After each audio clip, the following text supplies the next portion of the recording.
8차 노동당 당대회에서 밝힌 대미 대남 메시지를 북한 매체들이 보도했는데요.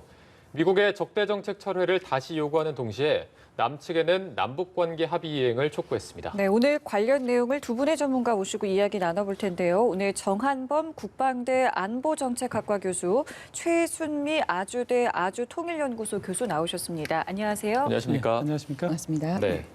자, 저희가 전해드린 대로 북측 김정은 위원장이 노동당 8차 대회에서 대미 또 대남 메시지를 내놨습니다. 먼저 이 대미 메시지부터 좀 분석해 보자면 일단 북미 관계 열쇠는 적대 정책 철회로 강대강 선대선이 원칙이다 이런 입장을 밝혔거든요. 어떻게 좀 보셨습니까?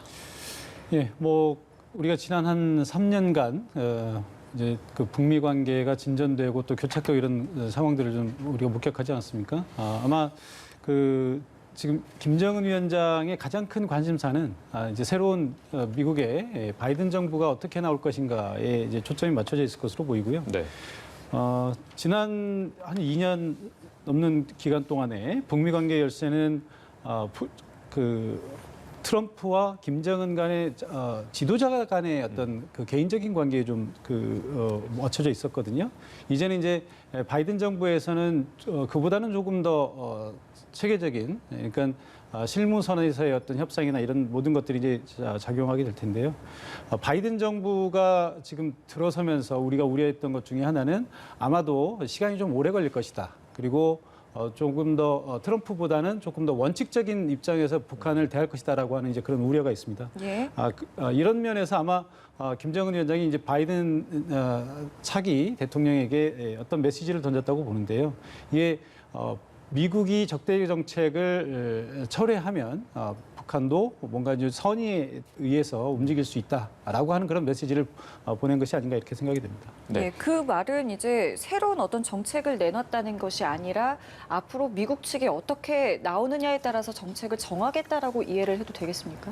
네, 어떻게 보면은 북한 입장에서는 미국에 공을 좀 넘겼다라고 볼 수도 있겠습니다. 북한이 지금 8차 당대회를 통해서 얻어야 할 것은 두 가지입니다. 그러니까 목표라고 볼 수도 있을 텐데요. 첫 번째 목표는 지금까지 김정은 위원장이 직접 인정한 것처럼 미달되었던 그 경제 발전 계획이 다 달성되지 못했다. 그리고 엄청나게 미달되었다라는 표현을 썼기 때문에 그런 부분에 대한 새로운 5개년 경제 발전 계획을 수립하는 것일 거고요. 두 번째 목표가 바로 이 미국을 향한 대미 협상력을 제시하는 것일 겁니다. 그래야지만이 지금까지 있었던 대북 제재를 완화하든 아니면 해제하든 협상할 수 있는 여지가 생기기 때문이죠.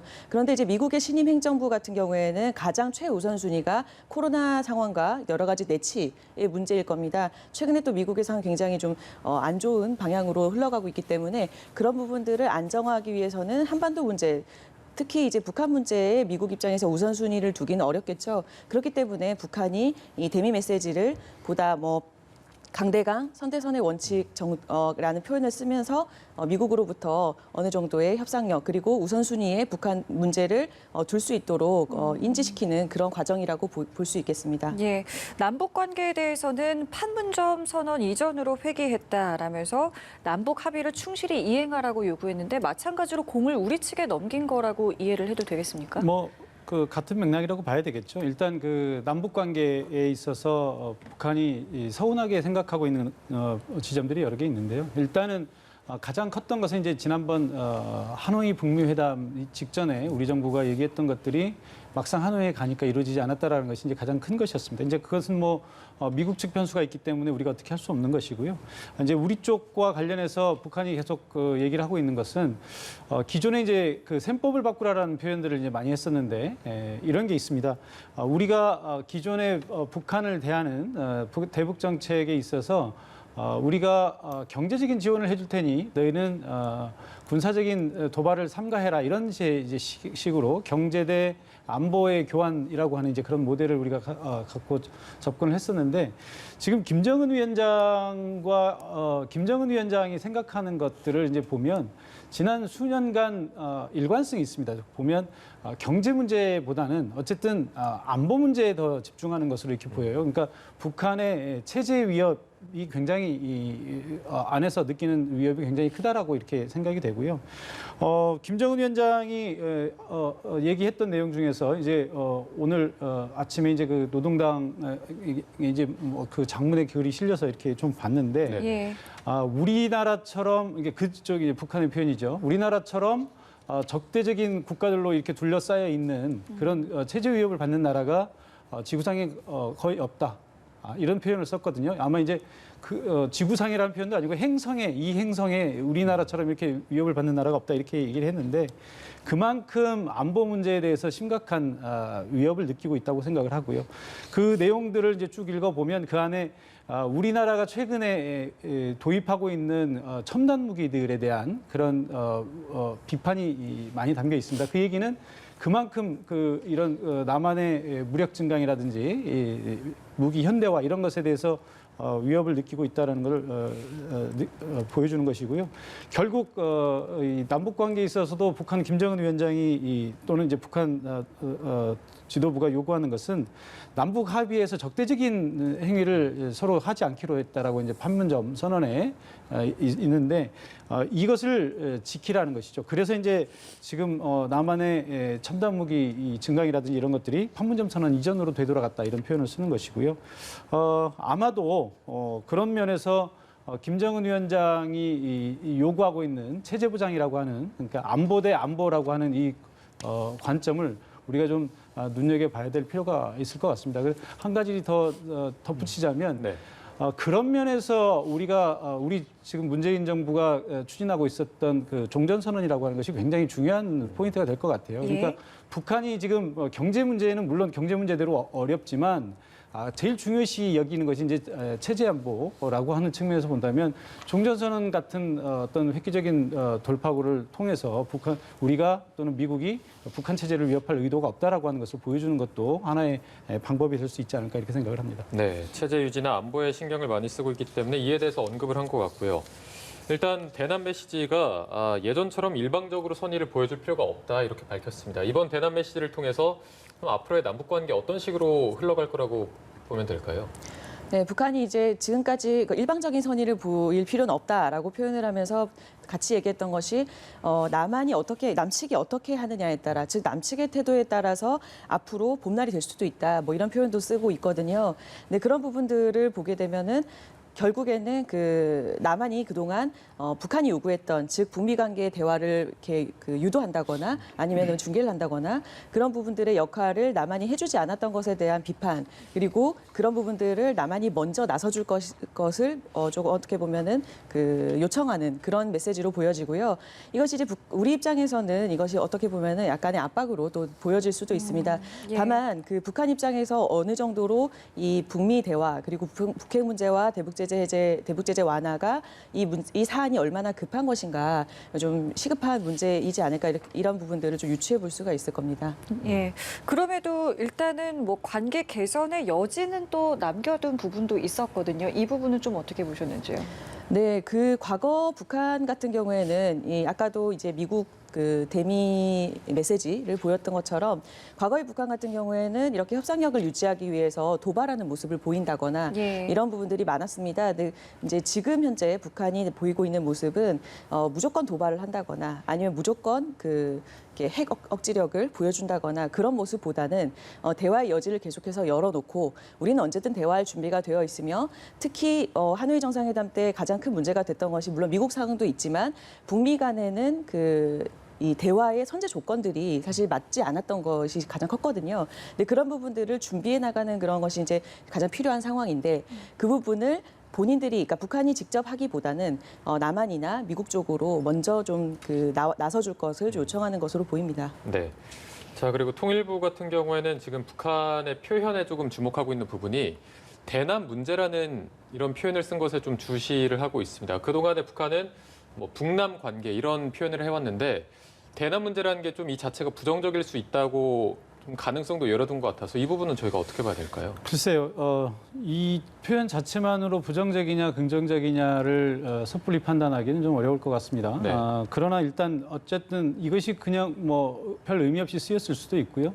또 어떤 의미를 가지고 쓰였을 수도 있는데 의미를 일부러 부여했다고 한다면 제가 판단하건대는 이런 해석을 할 수 있을 것 같습니다. 예를 들면 북남이라는 표현은 이제 그 당사자 대 당사자, 그러니까 우리 내부의 문제로 이렇게 본다면 대남이라고 하는 것은 일종의 대외 관계처럼 외부의 문제로 바라보는, 그러니까 남한과의 관계를 한반도 내부의 민족 내부의 문제로 바라본다기보다는 제3자 또는 객관화시키는 이런 의미가 있는 거 아닌가. 그러니까 어떻게 보면 조금 더 냉정하게 바라보려고 그동안에는 어떤 따뜻한 가슴, 뭐 뜨거운 가슴, 뭐 열정 이런 것으로 뭐 그 민족의 통일이라든지 뭐 이런 관점에서 대했다면 네. 이제 이것은 하나의 대외 관계의 일부로서 보려고 하는 것이 아닌가, 그런 느낌도 들고요.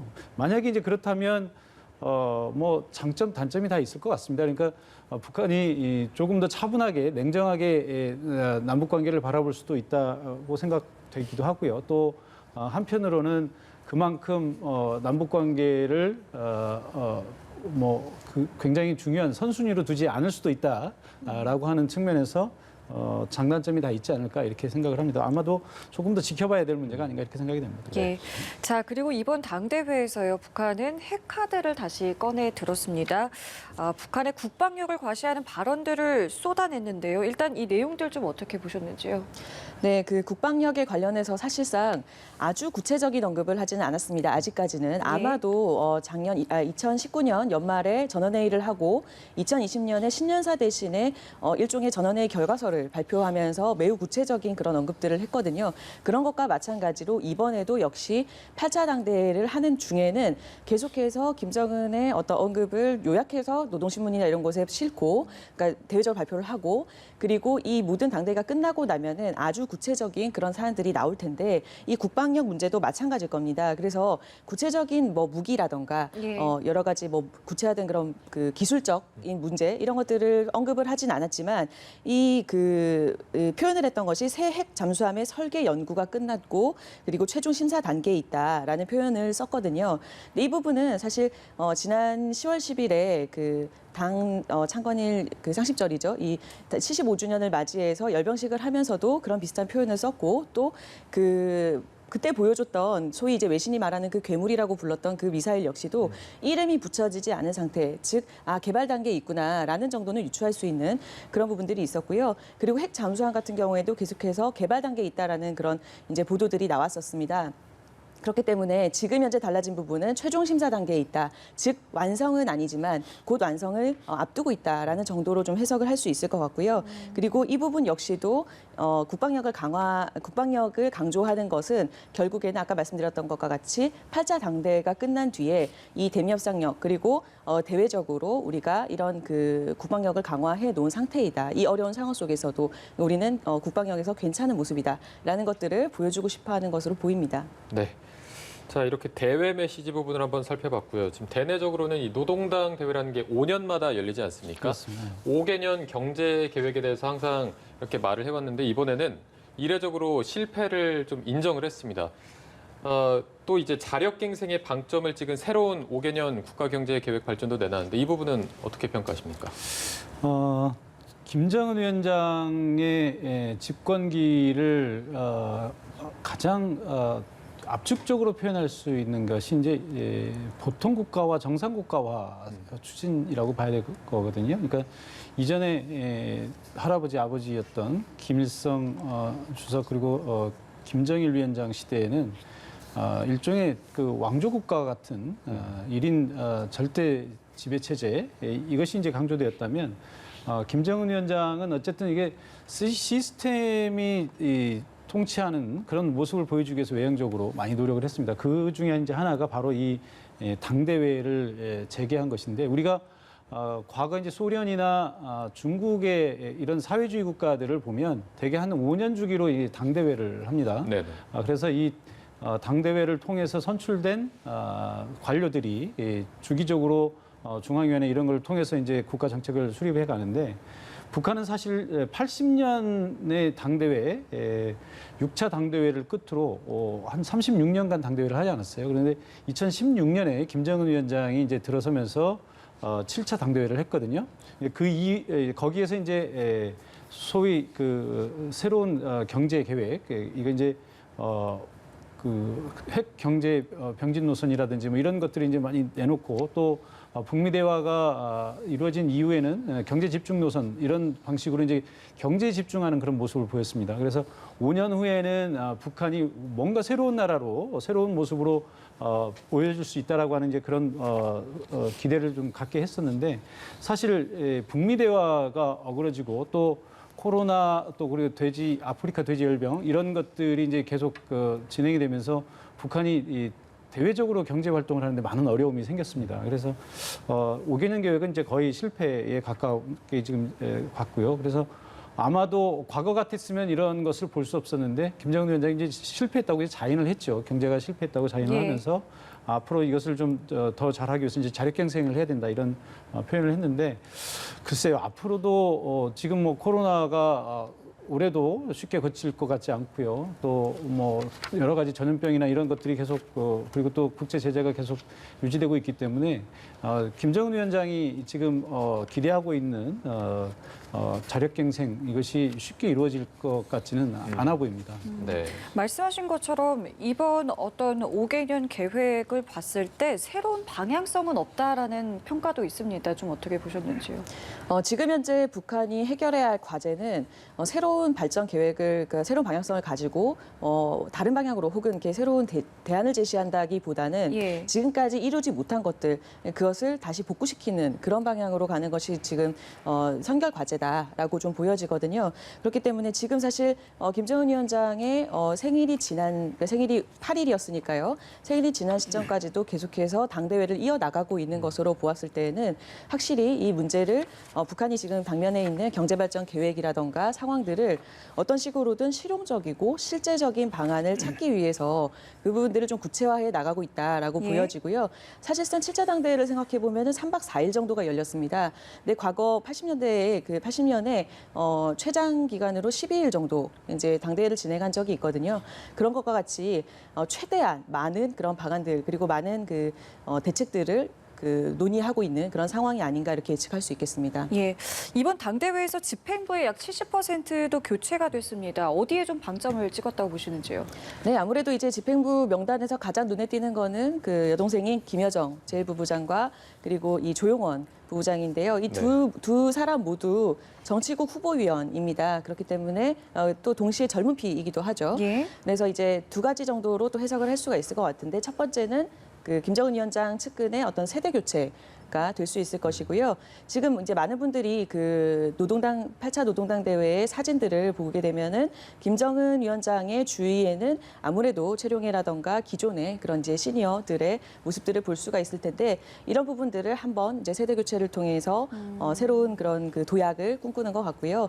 두 번째는 아까 말씀드렸던 것 같이 김여정과 조용원과 같은 후보위원들을 다시 이제 정의원으로 또 불러내는데 즉 도약시키기 위해서 어떤 기반을 마련하는 그런 과정으로 보입니다. 네, 특히나 이 김여정 부부장에 대해서 저희가 더 눈길이 가는 것 같습니다. 작년부터 위상이 조금씩 올라가는 모습을 보여줬고 작년 5년 전, 그러니까 7차 당대회 때는 주석단의 모습이 아예 보이지도 않았는데 이번에는 2열, 그 가운데 이렇게 김 위원장 바로 뒤에 좀 배치가 됐거든요. 앞으로 어떤 좀 위상 변화가 있을 것으로 저희가 예측할 수 있을까요?